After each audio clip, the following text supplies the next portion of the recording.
Ladies and gents, Six Figs here from YouTube, and in today's video, folks, we're going to be talking about just a whole bunch of crazy madness going on within the cryptocurrency industry. Everything from embezzlement to buying Lambos and houses with investor funds, things like that. Also, one of the biggest scandals that we've ever seen in the cryptoverse, and it involves Avalanche. So you're not going to want to miss out on this. Welcome back to the channel, everyone. If you could do me a huge favor, smash that like and subscribe button. I would truly appreciate it more than you know. And you're going to find a lot of other great articles and stories like the ones I'm covering today. First and foremost, we're going to start off with Avalanche and what's going on with Avalanche. It was exposed through Cryptoleaks that Avalanche is actually a very slimy, shady company, as Dominic Williams suggests. We did get a tweet out of him today. The Team Weasel attacked us too, an avalanche of slime. And for those of you guys that don't know what's going on right now in the crypto industry, is that there are a lot of these other foundations that are just playing very dirty tricks to try and harm other ecosystems, and they are trying to elevate themselves to the top. And this is exactly what Avalanche is doing right now. Cryptoleaks dropped a banger, an absolute banger, and I will link to this in the pinned comment and also the description. So, Avalanche attacks Solana and cons the SEC, an evil conspiracy with bot law firm, Roche Friedman. Now, you can see that this is a very, very long article, and this is very in-depth, but we've got a lot of basically spy footage of these bad actors at Avalanche that are really designing these smear campaigns and attacks on other foundations. And what Avalanche is doing is that they are using a law firm to basically sue other foundations. Here in the United States, you only need a single person to file a class action lawsuit against a company. And so what's happening is Avalanche, it doesn't appear that they are intelligent enough to really generate a product that is truly revolutionary, like Internet Computer. So what they are doing is they are suing people in crypto, and they are asking for discovery files of everything within the company. Emails, messages, they're asking for, trade secrets about the blockchain, things like that. And they are fairly protected under these class action lawsuits and things like that. So that's kind of what's going on right now with Avalanche. There are some very bad people involved with really bending the legal system in their favor to cheat to win. That's just my honest opinion of what's going on. Like I said, I would highly recommend reading this entire thing. I read it last night. Phenomenal, absolutely phenomenal. And it's just so crazy that people are actually able to get, this spy video footage of all these bad actors. So this is like nuts to me. Second thing, folks, and we're going to be checking out Netvrk, and then we're going to be checking out Internet Computer price action here. Check out Fastblocks, folks. This is a new news agency that you can find like crazy cool articles about what's going on within the crypto space. I mean, fighting real estate, fraud on the blockchain. I mean, there's just a whole slew of great articles here. And if you're just looking to keep up with the everyday news, Fastblocks has an amazing team, including myself. I do submit articles to Fastblocks for publication. And basically, it's just an awesome team gunning to provide you crypto news, and it's run all on chain. So I will link this in the description and the pinned comment as well. This address looks a little bit funny, but that's because it's a link to fast blocks, which is all run on chain at internet computer, or on internet computer. Excuse me. My lungs are still a little bit messed up from the coronavirus. But man, woo! Let's talk about Lambos and embezzlements, huh? So big shout out to William and Martina for creating this thumbnail and the edits and stuff like that. I appreciate it. But we have some drama that went down, and this is just one of these things where you've really got to stay on the pulse of crypto because things happen so fast. And all of a sudden, we caught wind of this Netvrk situation that was going down. And so I was fortunate enough to be able to investigate and write an article on what actually happened. So basically, Netvrk is building a metaverse that incorporates a robust and user-friendly interface, allowing its users to monetize their digital creations and buy and sell plots of virtual land. Apparently, this whole project has been in the works for about 4 or 5 years, somewhere in there. It's got a great following on Twitter. The founders, I don't know, some of these people involved with this, I don't know their personalities. I don't know anything about them other than what's in this article that I wrote. So basically Wednesday, we saw the price of Netvrk collapse by almost 42%. I start digging around. I'm looking through their Telegram channel, all that stuff. There's some speculations that whales were kind of moving out of the project. There's speculation that this project was being rug pulled. It's kind of been one of these ongoing things, from my understanding, that they just have not been able to produce something fruitful over the course of a few years that the community can use. So it kind of reminds me of like Cardano in many ways. It's just a slow-moving project. That's all I'm going to say about that. So then, all of a sudden, the people start talking, and they're like, holy crap, there was a whale that transferred over 264,000 tokens to KuCoin. And usually when you see these types of transfers, right, to an exchange, that's an indication that somebody's ready to dump. So we were able to go in and find the exact transaction hash on Etherscan here. But what was bizarre about this whole thing was the CEO took to Twitter and absolutely blasted away at his coworkers, his colleagues, which were the founders of the project, Michael Katselli and Linus Chi. And so basically the CEO, Daniel Kennedy, started cranking out these tweets. And I'm glad I used screenshot to capture the tweets because they were deleted like an hour later. So basically, Daniel Kennedy, the CEO, claimed that it has come to my attention that Mike Katselli and Linus Chi are making false claims about me. This is a picture of the house that Michael Katselli purchased with the help of Linus Chi for $3.75 million, using investor funds. This was all done behind me, the CEO's back. Now, when you crank out a statement like that from the official the official Twitter handle of Netvrk, this is going to cause big time ripples in the water. And what was interesting about that was the tweets didn't stop there. Daniel Kennedy kept pumping them out. So he also went on to say that Kennedy voiced that the founders, Michael Katselli and Linus Chi, misused investor funds to buy a Lamborghini Urus as well. So this is really, we're talking exotic homes, expensive homes, and we're talking Lambos. We're talking, fraud accusations, stuff like that.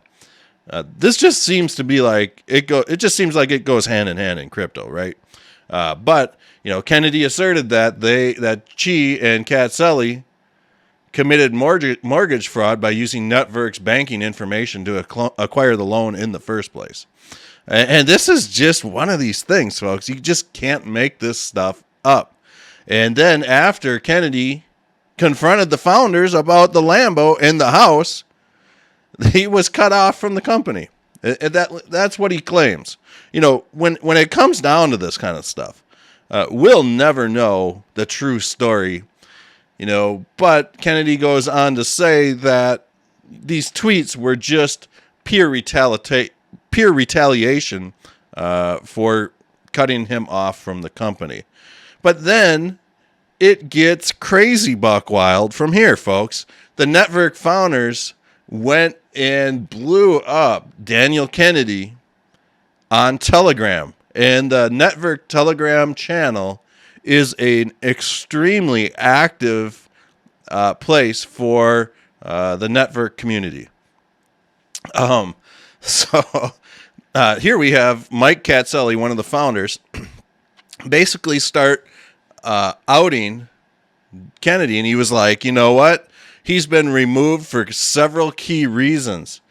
Demonstrated inexperience in his role, the embezzlement of company funds, and for extreme insubordination. This has no change or impact on the development plans or future releases. The Netvrk team is working full throttle. Then we had the other founder, Linus Chi, come on and say that Dan Kennedy has been holding the company's social media login credentials hostage for nearly a year in an attempt to extort additional compensation. Why? This is the question I've got. And I reached out to all these people trying to, set up an interview or something. But why would you allow somebody to hold your social media login credentials hostage for over a year? That just doesn't make sense. And then really, the story just kind of stops there because all the tweets ended up getting deleted. And really, it was just kind of this ripple that happened. And who knows if Daniel Kennedy is going to start posting more stuff through different social media channels.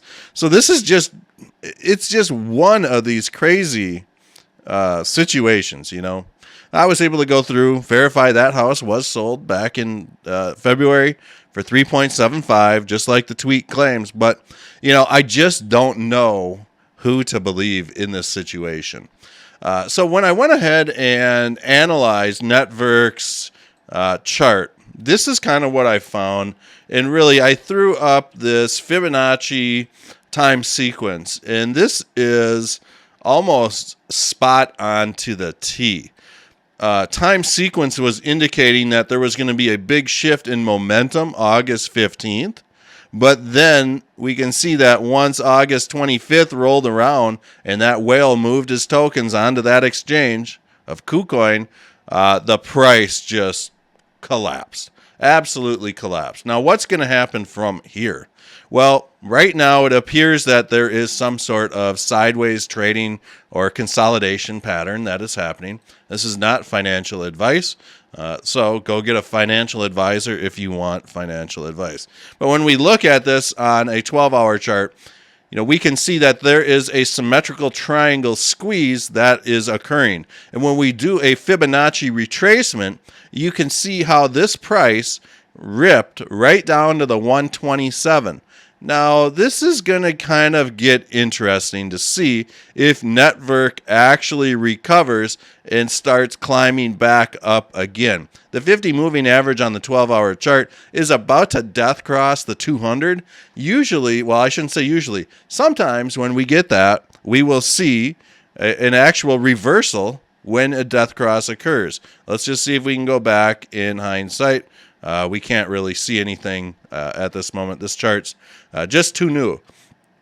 What kind of prices are we looking at if maybe we see a corrective wave to the downside? Well, this 19 cent region, this 14, 13 cent region down at the 161.8. But one thing that's just interesting about this is that if this whale would have just waited to unload his bags, this could have been, he could have gotten a lot more money possibly for these bags, because this price was at a very nice, it had formed a very nice falling wedge, which is a very nice little bullish pattern that we love to see in the crypto markets. It's usually an indication that we're about to see prices rip back to the upside. So in my opinion, this whale messed up. They're not the smartest, but probably could have gotten a lot more for their bag. So it is what it is. We're just kind of keeping an eye on Netvrk right now. I may play that just, in a trade. Now we're talking Bitcoin, folks, and let's just go ahead here. I want to pull up a prediction that I made about 2 weeks ago. The total crypto market cap. Okay, this is great. So a couple weeks back, probably somewhere around August 10th, I was telling people that I was thinking that we were going to see Bitcoin fall out of this rising wedge. And then I was saying that we're probably come down to this 50%-ish level. Well, looks like my prediction technically failed, because price action was about $4 away from the actual prediction. So what we're seeing, and I also was saying that we got a little time sequence here. We're going to see possibly a little bit of a reversal around August 21st. And boom, we got that reversal. So if the people that you follow for technical analysis cannot tell you what's going to possibly happen a week, 2 weeks out, just hit the subscribe button, hit the like button, folks. This is no bullshit here. But what we have going is a corrective wave with Bitcoin right now. You can see there's an ABC corrective wave at this moment with Bitcoin. We'll get into ICP in just a second. My prediction is that we will see Bitcoin fall a little bit further down to this $914 billion-ish level.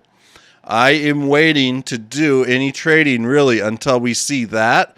And if we do get some sort of a corrective wave to the downside again, the 786 would be down in the dumps here. But at this point in time, when we look at where price action is in reference to the Ichimoku cloud, we get some distance here. My guess is we might see a little symmetrical triangle or flag form off the end of this leg.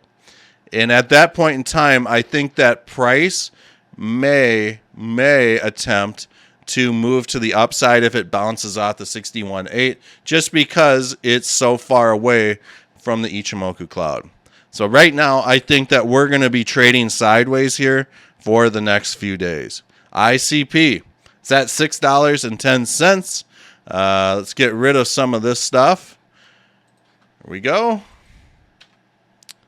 And you can see in the previous videos, I was saying how we were likely to possibly come down to the 61.8. It happened. But what we're seeing now with ICP, I'm just going to go ahead and clear this, is possibly maybe a little falling wedge, which is pretty much a bullish sign for the most part. But it wouldn't surprise me right now to see ICP maybe bounce out of this. Price action is it's far away from this Ichimoku cloud. It just is what it is. But people got some great prices on ICP at around $5.67 in the last few days. And I'm really curious here.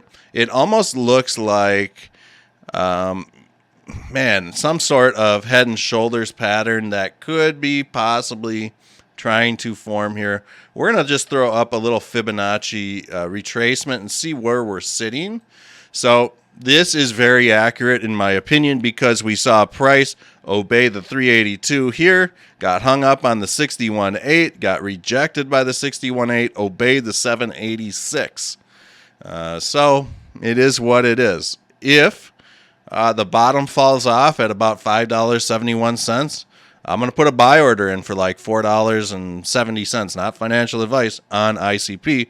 See maybe $4.75, $4.80 just to try to scoop up some sub 5 ICP.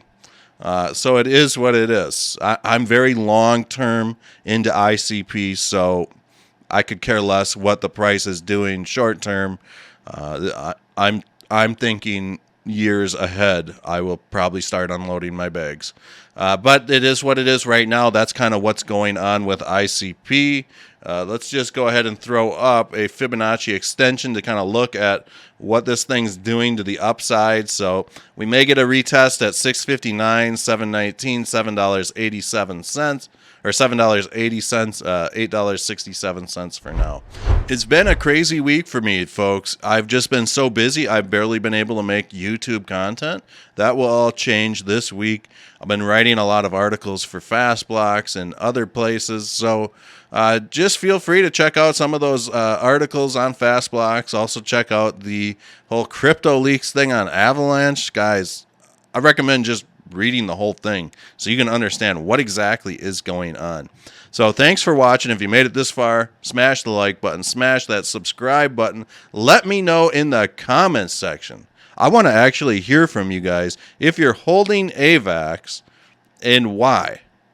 I don't care if you hold AVAX or not. Maybe you still think the Cryptoleaks was BS. Who knows? Let me know in the comments what you guys think about AVAX, things like that. So we'll see you guys all on the next episode. Peace.